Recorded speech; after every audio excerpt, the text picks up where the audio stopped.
Welcome to TWS academy. আজকে আমরা যেটা শুরু করব সেটা হচ্ছে সিডিপি ক্লাস। এর আগে আমাদের দুখানা ক্লাস হয়েছে, তোমরা যারা দেখোনি তারা অবশ্যই দেখে নেবে। আমাদের ক্লাসে সিডিপির আমরা কিছু গুরুত্বপূর্ণ প্রশ্ন নিয়ে আমরা আলোচনা করতে চলেছি, যেটা আপকামিং টেট পরীক্ষা এবং আপার টেট পরীক্ষায় কিন্তু খুবই উপযোগী। এছাড়া আমাদের যে এসআই পরীক্ষা মানে স্কুল সার্ভিসের বা স্কুল এসআই এর জন্য আমাদের এই সিডিপি কিন্তু খুবই গুরুত্বপূর্ণ একটা টপিক হতে চলেছে। তোমরা দেখো, ক্লাসটা দেখো, এবং যাদের একদমই সিডিপি সম্পর্কে কোনো টার্ম সম্পর্কে একটুখানি মানে জানা নেই, তারা কিন্তু এখান থেকে অনেকগুলো টার্ম কিন্তু জানতে পারবে। পরবর্তীতে কিন্তু তোমাদের হেল্প হবে পরীক্ষায়। আমি আশা করব যে তোমরা সবাই মন দিয়ে ক্লাসটা করবে এবং ক্লাস শেষের পরে তোমরা ফিডব্যাক দেবে। চলো শুরু করি। আজকে 3 নম্বর যে ক্লাসটা হচ্ছে সেখানে আমরা আলোচনা করতে চলেছি 25খানা কোশ্চেন নিয়ে। তো আমি আগের দিনও বলছিলাম যে আমাদের যে ক্লাসে 25খানা কোশ্চেন থাকবে, সেই কোশ্চেনের প্রথমে যেটা স্ক্রিনে আসবে সেটা তোমরা অ্যান্সার করার চেষ্টা করবে। ভুল হোক সমস্যা নেই, কিন্তু আমি যখন অ্যান্সারটা বলবো তখন কিন্তু সেটা আবার কারেকশন করে নেবে বা ঠিক হলে ঠিকটা দেবে, এবং চিন্তা ভাবনা করে উত্তর করার চেষ্টা করবে, কারণ এটা চাইল্ড ডেভেলপমেন্ট এবং পেডা নিয়ে আলোচনা হচ্ছে। মুখস্থ করার জায়গা নেই, একটু বুঝে শুনে আনসার করার চেষ্টা করতে হবে। আমাদের টিডব্লিউএস একাডেমি অ্যাপে খুব শীঘ্রই 2024-এর টেটের ব্যাচ শুরু হবে। তোমরা যারা প্রস্তুতি নিতে চাচ্ছ বা প্রস্তুতি তোমাদের দোরগোড়ায় রয়েছে, বা দেখা গেল যে তোমরা 23 স্টেট বা 24 স্টেটে 23 স্টেটে অংশগ্রহণ করতে পারো না, কিন্তু 24 স্টেটে তোমাদের লক্ষ্য রয়েছে, তারা কিন্তু এখানে আসতেই পারে। এবং টিডব্লিউএস একাডেমি অ্যাপ যেটা রয়েছে সেটা কিন্তু প্লে স্টোর থেকে ডাউনলোড করে তোমরা ক্লাস করতে পারবে। চলো শুরু করি। দেখো প্রথম কোশ্চেনটা দেখো, থর্নডাইকের মতে শিখন বেশি নির্ভর করে দৈহিক প্রস্তুতির ওপর, মানসিক প্রস্তুতির ওপর, সামাজিক প্রস্তুতির ওপর নাকি নৈতিক প্রস্তুতির ওপর? থর্নডাইকের মতে শিখন বেশি নির্ভর করে কোন ধরনের প্রস্তুতির উপর? ইএল থর্নডাইক, যিনি সংযোজনবাদের প্রবক্তা, তার মতে থর্নডাইকের মতে শিখন বেশি নির্ভর করে দৈহিক প্রস্তুতি, মানসিক প্রস্তুতি, সামাজিক প্রস্তুতি। আগের দিন আমরা শিখন সম্পর্কে একটা বিস্তারিত মানে শিখন সম্পর্কে আমরা অনেকগুলো কোশ্চেন নিয়ে এসেছিলাম। আশা করি যারা আগের দিনের কোশ্চেন মানে আগের দিনের ক্লাসগুলো দেখেছো তারা কিন্তু এটা বলতে পারবে যে শিখন মানে কি বা শিখন জিনিসটা কি। দেখো উত্তর কি হবে ভালো করে লক্ষ্য করে দেখবে। আমি কিন্তু টাইম দিচ্ছি না, তোমরা নিজেরাই অ্যান্সার করার চেষ্টা করবে। যদি ভুল হয় আবারও আমি যেটা অ্যান্সার করব সেটা কিন্তু ঠিক করার চেষ্টা করবে। উত্তর কি হবে দেখো, উত্তর হবে মানসিক প্রস্তুতির ওপর। মানসিক প্রস্তুতির ওপর থর্নডাইকের মতে শিখন বেশি নির্ভর করে। কারণ একটা শিশু বা প্রাণী যদি তার মানসিক প্রস্তুতি না থাকে, কোনো এক্সামের ক্ষেত্রে, কোনো বড় কাজ করার ক্ষেত্রে বা কোনো নতুন ধরনের সিচুয়েশনে যদি তার মানসিক প্রস্তুতি না থাকে, সে কিন্তু সে সফল হতে পারবে না। বা মানসিক প্রস্তুতি যদি তার না থাকে, সে কিন্তু সে কোনো কাজে তার আগ্রহ জন্মাবে না। এটা কিন্তু আমাদের বাস্তব ক্ষেত্রে মানব জীবনেও কিন্তু সম্ভব। যদি আমাদের দেখা গেল যে আগামী সোমবার আমাদের পরীক্ষা, এটা আমাদের মানসিক প্রস্তুতি রয়েছে, সুতরাং আমরা রবিবার পর্যন্ত যতটুকু পড়লাম তার সোমবারের জন্য আমরা পড়লাম বা সোমবারকে টার্গেট করে আমরা পড়লাম। এখন কথা হচ্ছে কোনো এক কারণে যদি দেখা গেল যে রবিবার সন্ধ্যায় যে ওই ডেটটা পাল্টে পরের সোমবার করা হয়েছে, তাহলে কি হবে? মানসিক প্রস্তুতির কিন্তু ঘাটতি থেকে গেল, দেখা গেল পরের সপ্তাহে কিন্তু আর পড়া হচ্ছে না। স্বাভাবিক, মানসিক প্রস্তুতির উপর কিন্তু আমাদের কর্মক্ষমতা নির্ভর করে। 2 নম্বরটা দেখো, শিক্ষণের ক্ষেত্রে বৌদ্ধিক বিকাশের মডেলের প্রস্তাবক কে? শিক্ষণের ক্ষেত্রে বৌদ্ধিক বিকাশের মডেলের প্রস্তাবক কে? উত্তর করবে সবাই।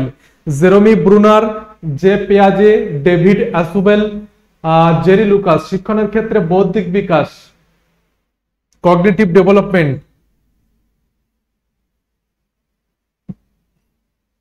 শিক্ষণের ক্ষেত্রে বৌদ্ধিক বিকাশ মডেলের প্রস্তাবক কে? জেরেমি ব্রুনার, জে পিয়াজে, ডেভিড অ্যাসুবেল, জেরি লুকাস।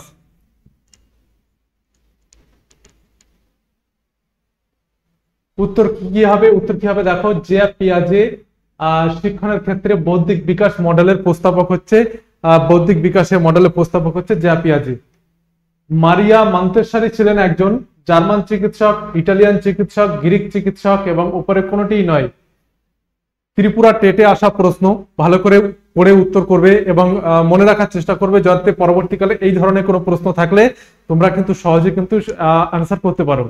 মারিয়া মন্তেশ্বরী ছিলেন একজন জার্মান চিকিৎসক, ইটালিয়ান চিকিৎসক, গ্রিক চিকিৎসক, উপরে কোনোটিই নয়। উত্তর কি হবে? উত্তর করবে সবাই।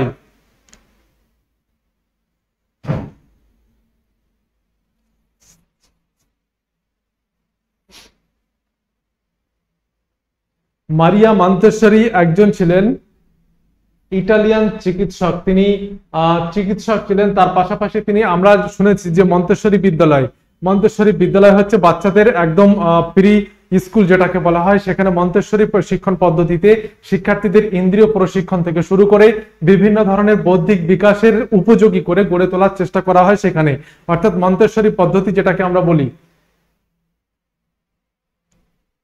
4 নম্বর প্রশ্নটা দেখো, দ্বি উপাদান তত্ত্বের প্রেক্ষিতে নিচের কোনটি জি উপাদানের বৈশিষ্ট্য নয়? নিচের কোনটি জি উপাদানের বৈশিষ্ট্য নয়? এখানে কোনটি বানানটা একটু দেখে নেবে। কোনটি জি উপাদানের বৈশিষ্ট্য নয়? জি উপাদান আমরা জানি দ্বি উপাদান তত্ত্বে 2 ধরনের উপাদান থাকে। যারা জানো না তারা ভালো করে শুনে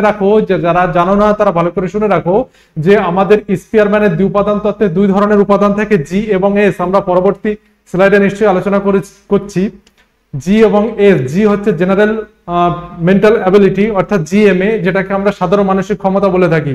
সেই সাধারণ মানসিক ক্ষমতার উপাদানের বৈশিষ্ট্য নয় কোনটি? এখানে দ্বি উপাদান তত্ত্বের প্রেক্ষিতে নিচের কোনটি জি উপাদানের বৈশিষ্ট্য নয়?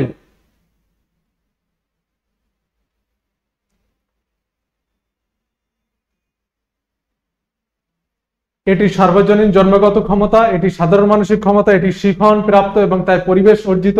উপরে কোনটি নয়। উত্তর কি হবে? উত্তর করবে সবাই। দ্বি উপাদান তত্ত্বের প্রেক্ষিতে নিচের কোনটি জি উপাদানের বৈশিষ্ট্য নয়? উত্তর কি হবে? দেখো উত্তর হবে এটি শিখন প্রাপ্ত এবং তাই পরিবেশ অর্জিত।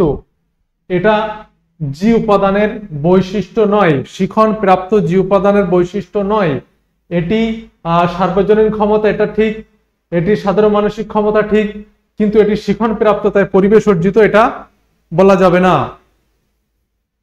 নিম্নোক্ত প্রাথমিক মানসিক ক্ষমতার উপাদানগুলির মধ্যে কোন উপাদানটি ব্যক্তিকে আঙ্কিক হিসাব দ্রুত ও সঠিকভাবে করতে সমর্থ করে? নিম্নোক্ত প্রাথমিক মানসিক ক্ষমতার উপাদানগুলির মধ্যে কোন উপাদানটি ব্যক্তিকে আঙ্কিক হিসাব দ্রুত ও সঠিকভাবে করতে সমর্থ করে? ভাষাগত উপাদান, যুক্তিগত উপাদান, সংখ্যাগত উপাদান? উপরে কোনটি নয়। উত্তর করো সবাই। কোন প্রাথমিক মানসিক উপাদানটি আঙ্কিক হিসাব দ্রুত ও সঠিকভাবে করতে সমর্থ করে?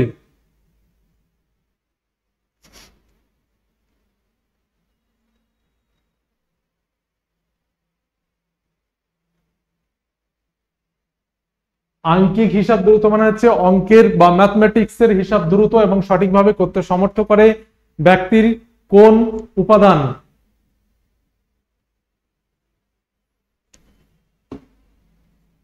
দেখো উত্তর কি হবে? উত্তর হবে সংখ্যাগত উপাদান। সংখ্যাগত উপাদান হচ্ছে আমাদের আঙ্কিক হিসাব দ্রুত ও সঠিকভাবে করতে সমর্থ করে। কারণ কি?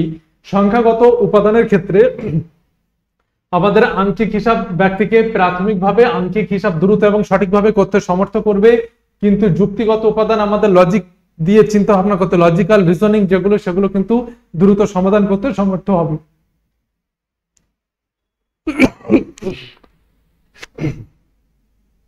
পরে কোশ্চেনটা দেখো, কার মত অনুসারে মানব বুদ্ধি 3টি মাত্রা যথা প্রক্রিয়াগত মাত্রা, বিষয়বস্তু, ফলাফল দ্বারা গঠিত, যা উপাদান বিশ্লেষণের মাধ্যমে নির্ণয় করা হয়েছে? কার মত অনুসারে মানব বুদ্ধির 3টি মাত্রা রয়েছে? প্রক্রিয়াগত মাত্রা, বিষয়বস্তুগত মাত্রা ও ফলাফলগত মাত্রা, যা উপাদান বিশ্লেষণের মাধ্যমে নির্ণয় করা হয়েছে। অ্যালফ্রেড বিনে, এল থার্স্টন, ইএল থর্নডাইক, এদের কেউ নয়। উত্তর করবে। কার মত অনুসারে মানব বুদ্ধির 3টি মাত্রা প্রক্রিয়াগত, বিষয়বস্তুগত, ফলাফল দ্বারা গঠিত, যা উপাদান বিশ্লেষণের মাধ্যমে নির্ণয় করা হয়েছে?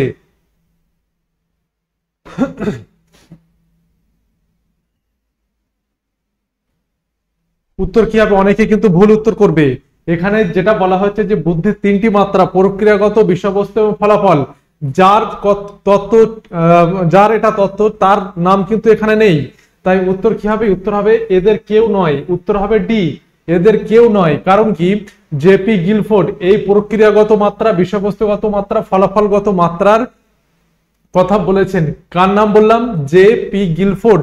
গিলফোর্ডের এসওয়াই মডেল বা স্ট্রাকচার অফ ইন্টেলিজেন্স মডেল, যেটাকে আমরা প্রক্রিয়াগত, বিষয়বস্তুগত, ফলাফলগত মাত্রা, ত্রিমাত্রিক মাত্রা হিসাবে আমরা বিবেচনা করতে পারি। সেখানে এই তিনটি মাত্রার কথা বলা হয়েছে জেপি গিলফোর্ডের তত্ত্বে। অপশানে জেপি গিলফোর্ড নেই, কিন্তু অনেকের গুলিয়ে যেতে পারে থার্স্টনের সঙ্গে, থর্নডাইকের সঙ্গে। সেক্ষেত্রে বলছি ভাবনা চিন্তা করে উত্তর করবে, না হলে ভুল হওয়ার সম্ভাবনা রয়েছে। আমরা জেপি গিলফোর্ড সম্পর্কে একটু দেখে নিই যে জেপি গিলফোর্ডের মতে একটি নির্দিষ্ট ফলাফলের উদ্দেশ্যে বিশেষ ক্ষেত্র সাপেক্ষে যে কর্ম সম্পাদন করা হয় তাকে বুদ্ধি বলে। জেপি গিলফোর্ড প্রথমে বুদ্ধির যে সংজ্ঞাটা দিয়েছেন সেখানে দেখো যে একটি নির্দিষ্ট ফলাফলের উদ্দেশ্যে, আমরা ফলাফল চাইছি, তার উদ্দেশ্যে বিশেষ ক্ষেত্র সাপেক্ষে যে কর্ম সম্পাদন করা হয়, সেই উদ্দেশ্যের পরিপ্রেক্ষিতে যে কর্ম সম্পাদন করা হয় সেটাকে বুদ্ধি বলা হয়। জেপি গিলফোর্ডের মতে বুদ্ধির তিনটি মাত্রা রয়েছে। কি কি মাত্রা একটু দেখে নিই। তিনটি মাত্রার মধ্যে রয়েছে দেখো প্রক্রিয়াগত মাত্রা, যেটাকে আমরা অপারেশন ডাইমেনশন বলে থাকি, বিষয়বস্তুগত মাত্রা যেটাকে আমরা কন্টেন্ট ডাইমেনশন বলে থাকি, এবং ফলাফলগত মাত্রা যেটাকে আমরা প্রোডাক্ট ডাইমেনশন বলে থাকি। প্রক্রিয়াগত মাত্রা, বিষয়বস্তুগত মাত্রা, ফলাফলগত মাত্রা, বুদ্ধির তিনখানা মাত্রার কথা বলেছেন। প্রতিটি মাত্রার কয়েকটা করে উপাদান রয়েছে, আমরা পরের স্লাইডে দেখে নিই। গিলফোর্ড প্রথম বুদ্ধির মডেলের 120টি উপাদান ছিল। এই তিনটি মাত্রার প্রথমে 120টি উপাদানে তিনি বিভক্ত করেছিলেন, 120টি উপাদান তিনি খুঁজে পেয়েছিলেন। পরবর্তীকালে তা পরিবর্তন করে 150টি উপাদান করা হয়, যেটাকে এখনো কিছু কিছু জায়গায় আমরা পড়ি এবং এটা আমরা এখনো পড়ে থাকি। এবং 1988 সালে পুনরায় এটি পরিবর্তন করে 180টি উপাদান করা হয়, অর্থাৎ তিনটি মাত্রায় বিভক্ত করে 180টি উপাদান বর্তমানে খুঁজে পাওয়া গেছে। এটা আমরা এখনো পড়ি না। রিভাইজড এডিশনে আমরা কিন্তু এটা পড়ে থাকি, কিন্তু এখন অধিকাংশ ক্ষেত্রে আমরা 150টি উপাদান আমরা এখনো পড়ে থাকি। তারপরে দেখো হেরেডিটারি জিনিয়াস বইটির লেখককে, হেরেডিটারি জিনিয়াস বইটির লেখককে উত্তর করবে।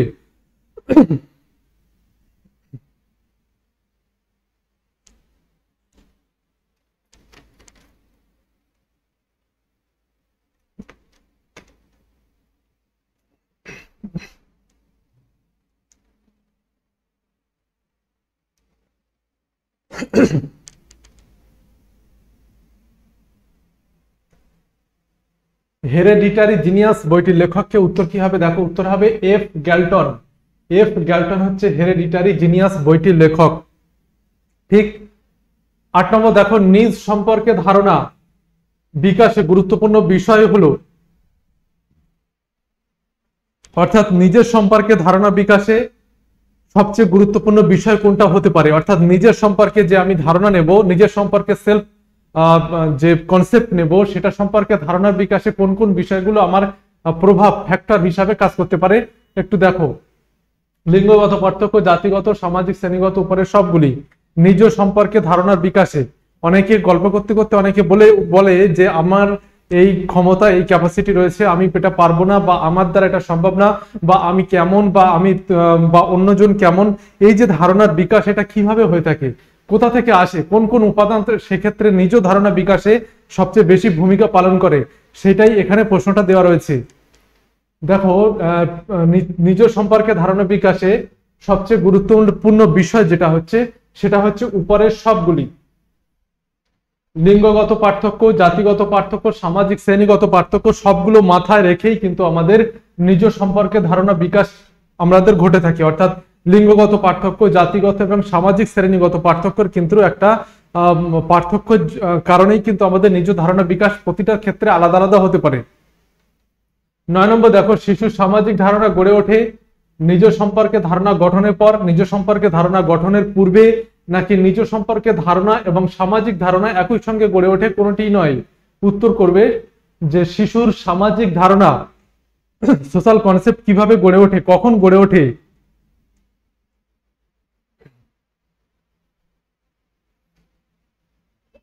শিশুর সামাজিক ধারণা কখন গড়ে ওঠে? উত্তর করবে সবাই।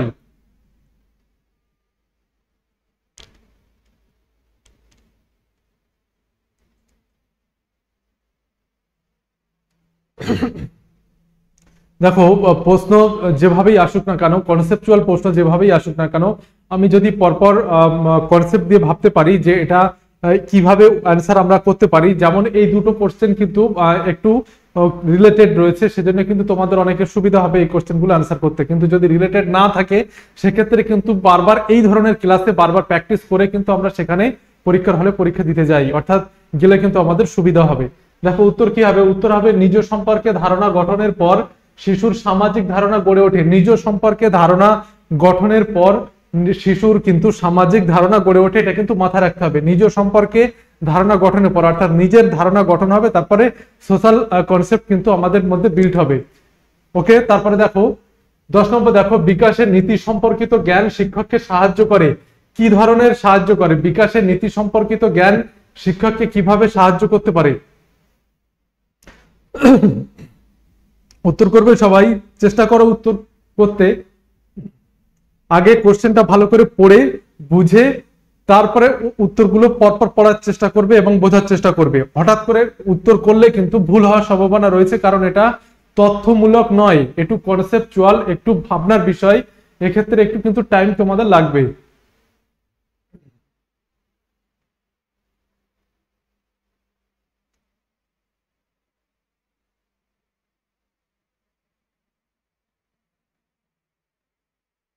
উত্তর কি হবে? দেখো উত্তর হবে সি, শিক্ষার্থীদের কিভাবে কার্যকারীভাবে শেখানো যাবে তা নির্দিষ্ট করতে কিন্তু আমাদের বিকাশের নীতি সম্পর্কে জ্ঞান শিক্ষককে সাহায্য করতে মানে বিকাশের নীতি সম্পর্কিত জ্ঞান শিক্ষককে বিভিন্নভাবে সাহায্য করে থাকে, যে তাদের ছেলে মেয়ে বা তাদের স্কুলের যে ছেলেগুলো রয়েছে বা মেয়েগুলো রয়েছে তাদের বিকাশ সম্পর্কে জ্ঞান যদি শিক্ষকের থাকে, তাহলে কিন্তু তার কার্যকারীভাবে অর্থাৎ খুব উপযুক্তভাবে সঠিক পদ্ধতিতে কিন্তু শেখানো, তাদের কার্যকারীভাবে শেখানো যাবে। 11 নম্বর, দেখো বাল্যকালে দৈহিক বিকাশের হার শৈশবের তুলনায় বৃদ্ধি পায়, শৈশবের তুলনায় হ্রাস পায়, নাকি নির্ভর করে পুষ্টির উপর, কোনটি হবে? উত্তর করব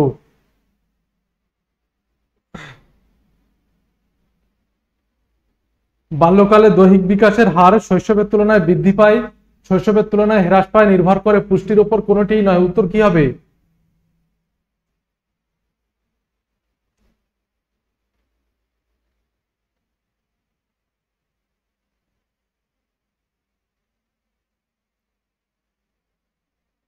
উত্তর হবে শৈশবের তুলনায় হ্রাস পায়। শৈশবের তুলনায় কি হয়? হ্রাস পায় বাল্যকালের দৈহিক বিকাশের হার।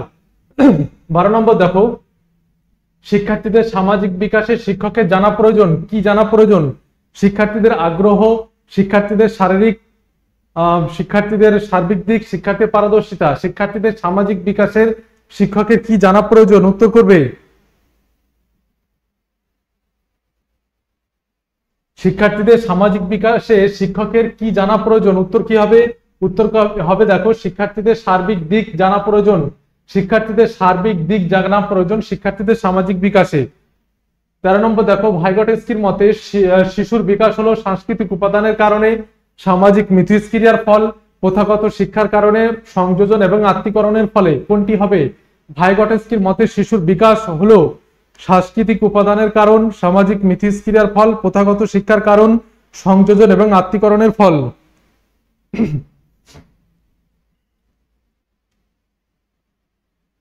উত্তর হবে দেখো সামাজিক মিথস্ক্রিয়ার ফল। সামাজিক মিথস্ক্রিয়ার ফল হচ্ছে ভাইগটস্কির মতে শিশুর বিকাশ, অর্থাৎ সামাজিক মিথস্ক্রিয়ার ফলে কিন্তু ভাইগটস্কি সামাজিক বিকাশ কথা তিনি বলেছেন। ভাইগটস্কির তত্ত্ব সম্পর্কে একটু জেনে নাও, যে তিনি প্রজ্ঞার বিকাশে ব্যাখ্যা করার জন্য সামাজিক বিকাশ, ভাষার বিকাশ ও ধারণার বিকাশের কথা তিনি বলেছেন।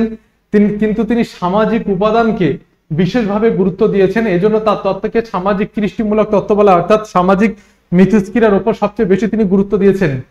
ভাইগটস্কি 3 রকম সমস্যার কথা বলেছেন। ভাইগটস্কি সম্পর্কে যখন আমরা পড়বো তখন আমরা জানবো যে এই 3 ধরনের সমস্যা কি কি হতে পারে। দেখো, যে সমস্যা ব্যক্তি সহজেই সমাধান করে, জোন অফ অ্যাকচুয়াল ডেভেলপমেন্ট, যা প্রকৃত বিকাশের সীমা, যে সমস্যা ব্যক্তি সহজেই সমাধান করে ফেলে, এটা একটা সমস্যা। 2 নম্বর, দেখো যে সমস্যা ব্যক্তি এককভাবে সমাধান করতে পারে না, অন্য ব্যক্তির সাহায্য প্রয়োজন, বা জেডপিডি, যেটাকে আমরা জোন অফ প্রক্সিমাল ডেভেলপমেন্ট বলে থাকি। যে সমস্যা ব্যক্তি এককভাবে সমাধান পারে না, অন্য ব্যক্তির সাহায্য নিয়ে দরকার। 3 নম্বর, দেখো যে সমস্যা ব্যক্তি কোনোভাবেই সমাধান করতে পারে না, বা জেডবিডি বা বিকাশ পরবর্তী সীমা বলা হয়, যে সমস্যা ব্যক্তি কোনোভাবেই সমাধান পারে না। এই 3 ধরনের সমস্যার কথা বলেছেন, যেখানে এই 2 নম্বর সমস্যার ক্ষেত্রে ব্যক্তির অন্য ব্যক্তির সাহায্যের প্রয়োজন হয়, বা এমকেও সাহায্য করা হয়, এখানে স্ক্যাফোল্ডিং দরকার হয়, অর্থাৎ ভাড়া বন্ধন বা মাচার নির্মাণ দরকার হয়। আমাদের ব্যাচ ফাউন্ডেশন ব্যাচ 3.0 আমাদের 18 তারিখ থেকে ব্যাচ অলরেডি শুরু হয়েছে। যারা কম্পাউন্ডের টেট ছাড়াও যারা অন্যান্য পরীক্ষার তোমরা প্রস্তুতি নিচ্ছ, তারা কিন্তু এই ফাউন্ডেশন ব্যাচ আমাদের TWS অ্যাপে শুরু হয়েছে, সেখানে কিন্তু রেজিস্ট্রেশন করে তোমরা ক্লাস শুরু করতে পারো। 14 নম্বর দেখো, সাধারণ উপাদান একটি একক ক্ষমতা, সার্বজনীন ক্ষমতা, দলগত ক্ষমতা, দৈহিক ক্ষমতা কোনটি? সাধারণ উপাদান কি ধরনের ক্ষমতা?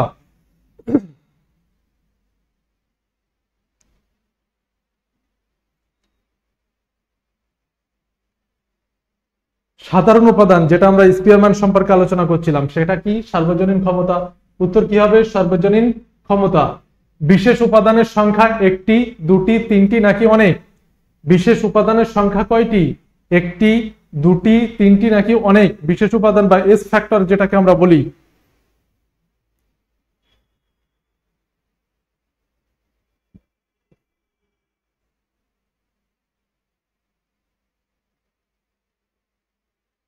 উত্তর কি হবে? দেখো উত্তর হবে অনেক।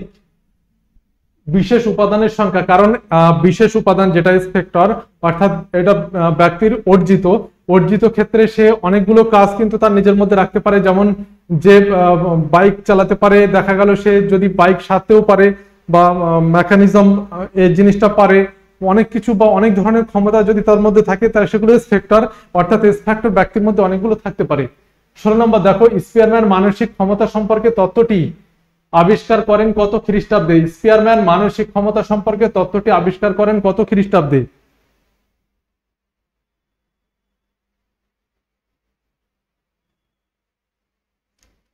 স্পিয়ারম্যান মানসিক ক্ষমতা সম্পর্কে তত্ত্বটি আবিষ্কার করেন কত খ্রিস্টাব্দে? উত্তর হবে দেখো 1904 খ্রিস্টাব্দে স্পিয়ারম্যান মানসিক ক্ষমতা সম্পর্কে তত্ত্বটি আবিষ্কার করেন। স্পিয়ারম্যান দ্বিউপাদান তত্ত্ব সম্পর্কে একটু দেখে নাও যে স্পিয়ারম্যান দ্বিউপাদান তত্ত্ব, স্পিয়ারম্যান ছিলেন ব্রিটিশ মনোবিজ্ঞানী। 1904 খ্রিস্টাব্দে তিনি দ্বিউপাদান তত্ত্বটি প্রকাশ করেছিলেন এবং দুটি উপাদানের কথা তিনি বলেছিলেন। একটুখানি দেখে নাও যে সাধারণ মানসিক ক্ষমতা বা general mental ability or GMA, যেটাকে আমরা জেনারেল ফ্যাক্টর অর জিএমএ বা জি বলে থাকি। বিশেষ মানসিক ক্ষমতা বা স্পেশাল মেন্টাল অ্যাবিলিটি বা স্পেশাল ফ্যাক্টর বা এসএমএ বলে থাকি। এই সাধারণ মানসিক ক্ষমতা কম বেশি সবার কাছেই রয়েছে, যেটাকে আমরা কমন সেন্স বলে থাকি। কিন্তু এই বিশেষ মানসিক ক্ষমতা অর্জিত এক্ষেত্রে ব্যক্তি অনেকগুলো উপাদানের মানে উপাদান অর্থাৎ এস অনেকগুলো থাকতে পারে, কিন্তু যে উপাদান ব্যক্তির মধ্যে একটাই থাকে, এটা কমন সেন্স যেটাকে আমরা বলে থাকি। কোনো কাজ করার ক্ষেত্রে এই সাধারণ মানসিক ক্ষমতা এবং বিশেষ মানসিক ক্ষমতা একসাথে মিলে কিন্তু কাজটা করা হয়। সাধারণ মানসিক ক্ষমতার বৈশিষ্ট্যগুলো দেখো, এটি সার্বজনীন জন্মগত মানসিক ক্ষমতা। কোনো কাজের ক্ষেত্রে এটি সবসময় থাকে। জি এর পরিমাণ ব্যক্তি বিশেষে ভিন্ন ভিন্ন হয়। ব্যক্তির মধ্যে এর পরিমাণ যত বেশি থাকবে, মানে জি এর পরিমাণ যত বেশি থাকবে, তার সাফল্যের সম্ভাবনা তত বেশি। জি উপাদানের তারতম্যের জন্য ব্যক্তি বৈষম্য কিন্তু লক্ষ্য করা যায়। জি উপাদানের তারতম্যের জন্যই কিন্তু ব্যক্তি বৈষম্য লক্ষ্য করা যায়। এবং বিশেষ মানসিক ক্ষমতার বৈশিষ্ট্য হচ্ছে ব্যক্তির প্রতিটি কাজে আলাদা আলাদা বিশেষ শক্তির প্রয়োজন হয়। এটি ব্যক্তিভেদে পরিমাণ বা সংখ্যা তারতম্য লক্ষ্য করা যায়।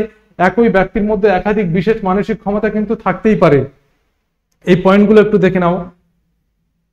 17 নম্বর দেখো, কোন স্থানে শিক্ষার্থীর জ্ঞানমূলক বিকাশকে, কোন স্থানে শিক্ষার্থীর জ্ঞানমূলক বিকাশকে ভালোভাবে ব্যাখ্যা করা যায়?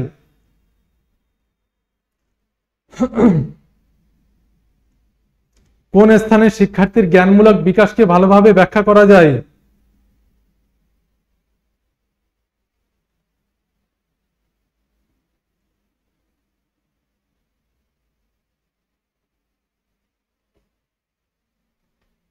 কোন স্থানে শিক্ষার্থীর জ্ঞানমূলক বিকাশকে ভালোভাবে ব্যাখ্যা করা যায়? হচ্ছে বিদ্যালয় এবং শ্রেণীকক্ষে শিক্ষার্থীর জ্ঞানমূলক বিকাশের কথা বলেছে। অর্থাৎ বৌদ্ধিক চর্চা কোথায় বেশি হয়? বিদ্যালয় শ্রেণীকক্ষে, সেখানেই তো বেশি হয়। অর্থাৎ বিদ্যালয় শ্রেণীকক্ষে শিক্ষার্থীর জ্ঞানমূলক বিকাশকে ভালোভাবে ব্যাখ্যা করা যাবে। নিচের কোনটি বিকাশের নীতি নয়? এটা একটু দেখে নেবে কোনটি। কয়কার দন্তন্য টয়স্যি। নিচের কোনটি বিকাশের নীতি নয়? পর্যায় ভিত্তিক, সাধারণ থেকে বিশেষ, বিপরীতমুখী, নিরবিচ্ছিন্ন। বিকাশের নীতি নয় কোনটি? উত্তর করবে।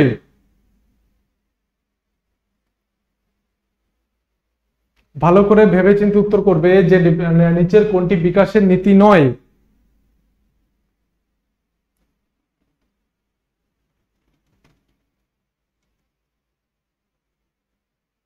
উত্তর কি হবে দেখো, উত্তর হবে বিপরীতমুখী। বিপরীতমুখিতা বিকাশের নীতি হতে পারে না।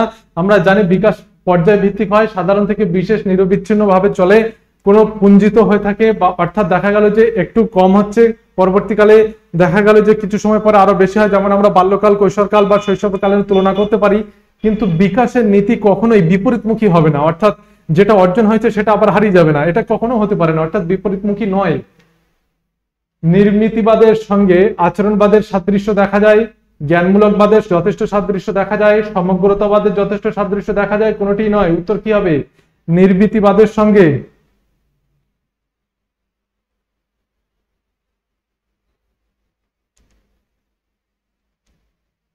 উত্তর কি হবে দেখো, জ্ঞানমূলক বাদের যথেষ্ট সাদৃশ্য দেখা যায়, জ্ঞানমূলক বাদের যথেষ্ট সাদৃশ্য দেখা যায় নির্মিতিবাদের সঙ্গে, অর্থাৎ নির্মিতিবাদের সঙ্গে জ্ঞানমূলক বাদের যথেষ্ট সাদৃশ্য দেখা যায়। মনোযোগের একটি বস্তুগত নির্ধারক, মনোযোগের অনেকগুলো নির্ধারক রয়েছে, তিনখানা নির্ধারক আমরা সাধারণত দেখতে পাই, যেটা হচ্ছে বস্তুগত, আর একটা হচ্ছে দৈহিক, হ্যাঁ, আর একটা হচ্ছে বস্তুগত এবং দৈহিক দেখতে পাই। এছাড়া আমাদের অভ্যাসগত নির্ধারক রয়েছে। মনোযোগের একটি বস্তুগত নির্ধারক কি, বস্তুগত নির্ধারক হচ্ছে কি, উত্তর কি হবে দেখো, অভিনবত্ব। অভিনবত্ব মানে হচ্ছে একটা বস্তুগত নির্ধারক। যেমন মনে করো যে কোনো একটা নতুন জিনিস, আমি দেখা গেল যে রাস্তা দিয়ে যখন বাইকগুলো যাচ্ছে, প্রতিটা বাইক সম্পর্কে মনে করো যে ধারণা রয়েছে, কিন্তু দেখা গেল একটা নতুন ধরনের বাইক যদি, মডেলের বাইক যদি যায়, তাহলে কিন্তু সবাই কিন্তু ওদিকে তাকায়, অর্থাৎ মনোযোগটা সেদিকে চলে যায়। এই অভিনবত্ব কিন্তু বস্তুগত নির্ধারকের একটা পয়েন্ট, যে অভিনবত্ব বস্তুগত নির্ধারক। আর পুরস্কার, তিরস্কার, উৎসাহ এগুলো হচ্ছে অভ্যাসগত বলা হয় বা ব্যক্তিগত বলা হয়, ব্যক্তিগত। 21 নম্বর দেখো, নিচের কোনটি প্রকৃত অর্থে শিখন, নিচের কোনটি প্রকৃত অর্থে শিখন।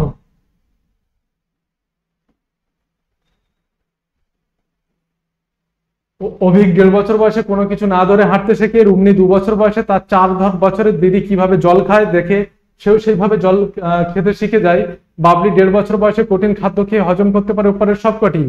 নিচের কোনটি প্রকৃত অর্থে শিখন।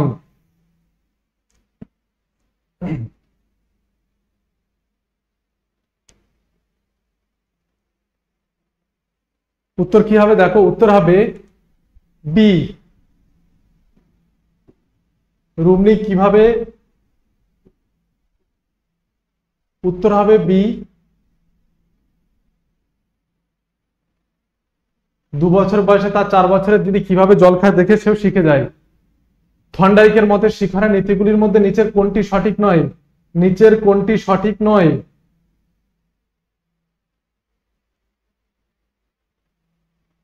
থর্নডাইকের বিভিন্ন নীতিগুলো রয়েছে, সেগুলো আমরা পরে দেখছি, উত্তর করার চেষ্টা করো। উত্তর হবে সামগ্রিক প্রতিক্রিয়ার নীতি, এটা কিন্তু থর্নডাইকের নীতির মধ্যে নয়। প্রচেষ্টা ভুলের মাধ্যমে শিখনের নীতি থর্নডাইকের নীতিকে বলা হয়। মোট 8টি সূত্র রয়েছে, 3টি মুখ্য সূত্র, 5টি গৌণ সূত্র কথা আমরা জানি। 3টি মুখ্য সূত্র হচ্ছে ফললাভের সূত্র, অনুশীলনের সূত্র, প্রস্তুতির সূত্র, এবং 5টি গৌণ সূত্র হচ্ছে বহুমুখী প্রতিক্রিয়া সূত্র, মানসিক অবস্থা সূত্র, আংশিক প্রতিক্রিয়া সূত্র, সাদৃশ্য সূত্র, অনুসঙ্গমূলক সঞ্চালনের সূত্র, কিন্তু সামগ্রিক প্রতিক্রিয়া সূত্র নেই। তাই এই জায়গাটা মনে রাখবে। শিশুদের ভাষা শিক্ষার জন্য কোন শিক্ষা তত্ত্বের বিশেষ প্রয়োজন, শিশুদের ভাষা শিক্ষার ডেভেলপমেন্টের জন্য কোন তত্ত্বটা বিশেষভাবে প্রয়োজন বা আমাদের হেল্প করে থাকে, আমাদের সাহায্য করে থাকে কোনটি। ভাষা শিক্ষার জন্য সবচেয়ে বেশি প্রয়োজন হচ্ছে প্রাচীন অনুবর্তন তত্ত্ব, যেটাকে প্যাভলভের প্রাচীন অনুবর্তন তত্ত্ব বা টাইপ 1 শিখন বলা হয়। শিশুদের ভাষা বিকাশ আয়ত্ত করার জন্য খুবই গুরুত্বপূর্ণ। 24 নম্বর দেখো, নিচের কোনটি গঠনগত মূল্যায়নের সঙ্গে সম্পর্কিত নয়।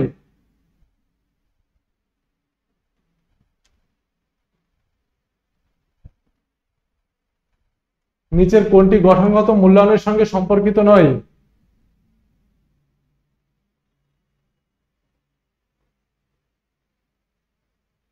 গঠনগত মূল্যায়ন বা যেটাকে আমরা ফরমেটিভ ইভলিউশন বলে থাকি, কোনটা তার সাথে সম্পর্কিত নয়। উত্তর কি হবে দেখো, উত্তর হবে শিক্ষা পর্ব শেষে আভ্যন্তরীণ পরীক্ষার সাহায্যে শিক্ষার্থীদের মূল্যায়ন করেন, এটা কিন্তু সঠিক নয়, এটা কিন্তু সঠিক নয়। ফরমেটিভ ইভলিউশনের ক্ষেত্রে শিক্ষা পর্ব শেষ হয় না, শিক্ষার প্রতিটা ইউনিট যখন শেষ হবে, এখানে পরপর যেগুলো লেখা রয়েছে সেগুলো দেখবে যে শিক্ষা প্রতিটি ইউনিট পাঠদানের পর শিক্ষার্থীদের নিয়মিতভাবে ফিডব্যাক সংগ্রহে ফরমেটিভ ইভ্যালুয়েশন ব্যবহার করা হয়, কিন্তু পর্ব শেষে ব্যবহার করা হয় না। 25 নম্বর দেখো, গঠনগত মূল্যায়নের প্রধান উদ্দেশ্য কি? গঠনগত মূল্যায়নের প্রধান উদ্দেশ্য কি?